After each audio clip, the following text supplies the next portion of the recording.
Welcome back into another episode of the Spaceman 2.0 Phoenix Truth Rising Show, here to help you grow in the knowledge and wisdom of truth, and the truth will set you free. So we're going to get on into another episode of And They Called His Name Emmanuel. I am Sananda, the True Teachings of Jesus Christ by Judas Iscarioth. This is the true gospel of Judas Iscarioth, and he was blamed for betraying Jesus, which really didn't happen. And if you followed along in the last episode, you would have heard what did truly happen. And what he did say at the end of that last part shows that he thought that Emmanuel's real name, or Emmanuel, his true name, not Jesus, Emmanuel, which means God among us, and that's what he came to the conclusion of. Just watch this. So finishing off the last part, our beloved of me, as with all within the creation, the cycle will flow forth and back in its timeless justice. Errors are made, but often it is through the errors that the prophecies can be in completion. So be it. And so be it, Dharma, for unto you this day I am humbly grateful, my life with the beloved God of truth and keeper of the laws, throughout the eons, since Galilee, have been ever glorious, and my cup of joy has overflowed. It is no penalty to me, for I stand so honored to be allowed to share the closing of a cycle in such greatness.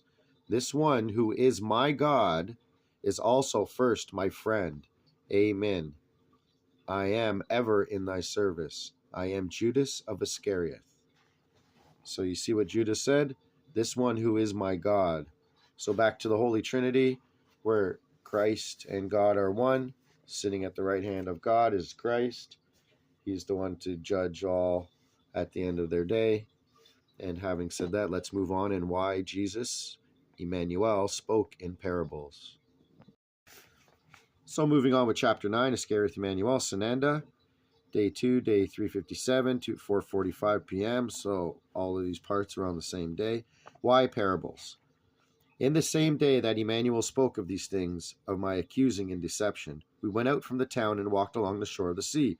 After a while we sat down where we might rest and be at peace for a respite.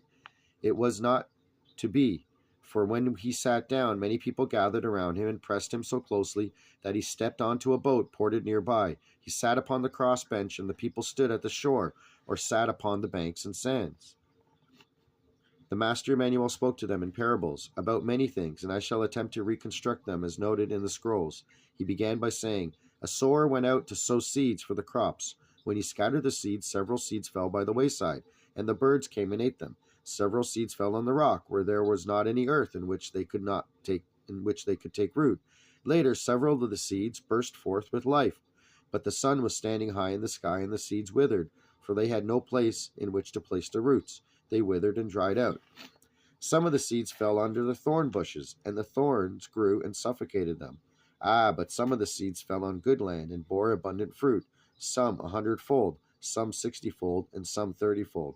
He who has ears to hear, let him hear. One of the disciples went to him and asked, why do you speak to them in parables, since they do not understand your teachings? He responded by saying, it is given to you to understand the secrets of the Spirit, but to them it is not given. They do listen to my words, but they live according to the false teachings of their scribes and Pharisees. Their spirit is ignorant and empty, and they first have to learn how to think. What would serve better to make them think if not speaking parables? Verily I say to you, the knowledge of truth is valuable and good only if obtained through one's own thinking and drawing conclusions from within. That is the solution of the secrets, which are told in parables, whereby the visions might be created. Man is still of such little faith and without knowledge, and he is not yet aware of the laws of the creation and the power of the Spirit. Therefore, man must learn to recognize the truth, and thus also to live according to the law of the Spirit, and thusly he will become knowledgeable and powerful in his spirit. It is such that he who has, to him shall be given, and so that he may have abundance. But he who does not have, from him will be taken, even that which he has. Therefore I speak to them in parables. For with seeing eyes they do not see, and with hearing ears they do not hear, nor do they understand. In them will be fulfilled the prophecy of Isaiah, which says, you will hear with ears and shall not understand it, and with seeing eyes you will see and not recognize it. For the heart of these people is hardened, and their ears hear evil, and their eyes are asleep. So they cannot see with their eyes, and hear with their ears, and understand with their mind, and comprehend the truth of the laws and the laws of the creation, that were given so that thereby they would obtain help and knowledge. For the people of Israel turned away from the laws of the creation, and are unfortunate, and shall never find their peace. There shall always be the shedding of their blood, for they persistently trespass against the laws of the creation. They deem themselves above all the human races as the chosen people, and consider of themselves a separate race. This is malicious error, and also evil presumptuousness. For inasmuch as Israel was never a nation nor a race, and thus could not be a chosen race by whatever definition, deserting all the laws of the creation, Israel is a mass of people with an unglorious past, characterized by murder and arson, as allowed by the cult laws set forth by the leaders. It is, however, destined that they will not be alone in their false journey. There are only a few fathers in the mass of these ones that have an honorable past and can truly trace their lineage. They, however, do not belong to the generation of cunning foxes who have sold themselves to the false Jewish faith, to the false faith and teachings they took over from Moses, who in turn has stolen them from the Egyptians. These beloved few patriarchs are believers of truth and knowledge, and they recognize only the laws of the creation. These blessed ones have become so few in number that they can be counted on but one hand of fingers, for they are persecuted and slain, just as with John. Herod sent ones forth and had John beheaded while in prison. Oh, they are in no wise and act most foolishly in their arrogance. Blessed are your eyes that they see, and your ears that they hear. Verily I say to you, many prophets and just men have desired to see that which you see and have not seen it, and to hear that which you hear and have not heard it.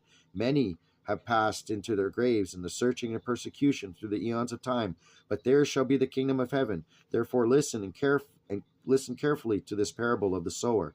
If one hears the word of truth of the Spirit and of the laws and does not understand it, the wicked one comes and tears away what has been sown in his mind. It is he on whose path the seed has been planted. Where the seed has been dropped upon the rocks, it is he who hears the word and soon embraces it with joy, but he has no roots in himself, so that it could be rooted firmly, and he will bend in the winds and blow easily from the fields. In the case of the discomfort and any type of ridicule or harassment, he becomes angry and takes his leave. Those ones by whom the seeds are planted among the thorns, that is, when he hears the word, the cares of the world and the delusions of material riches and security of self chokes the truth and knowledge, and he brings forth no fruit, for he cannot allow himself to reach out beyond the bondage. Now let us consider the one by whom the seed has been planted on good soil, who accepts the word and seeks truth and finds it, and then lives according to the laws of truth, lets the fruit grow and ripen, and brings forth a rich harvest indeed, one bearing 100-fold, the other 60-fold, and the other 30-fold, indeed a grand investment of thine assets. This is the meaning of the parable, whose secrets have to be uncovered by men, so that they learn to think and find understanding. But the path that leads to wisdom and truth is long, and so is the compliance with the laws of the creation, which is yet so obvious. Then he told them another parable. The spiritual kingdom is like a man who planted good seeds in his field. But when he slept, his enemy came and planted weeds among the good fruit, and went silently away. When the seeds grew and brought forth fruit, weeds also grew in equal abundance. The servants went to the fields and saw the weeds, and came to the sower and said to him, Lord, did you not plant good seeds in your field? From where come the weeds? He responded, An enemy did this. And the servant said, Do you want us to go and pull the weeds from the field? The sower answered, No, lest we pull out the good plants along with the weeds. Let both grow together until the time of harvest, and then I shall tell the cutters, First gather the weeds and tie them in bundles, and so that they can be burned and the ashes strewn over the field to nourish the soil. But gather the good fruit and lay it up in my barn. But behold, said Emmanuel, both grow side by side, the weeds and the good fruit. The weeds somewhat hinder the full growth of the good fruit, but later the weeds will become compost and nourish the soil.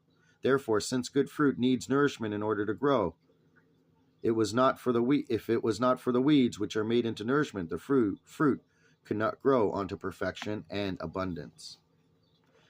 Then Emmanuel told them another parable. The spiritual kingdom is like heaven, which a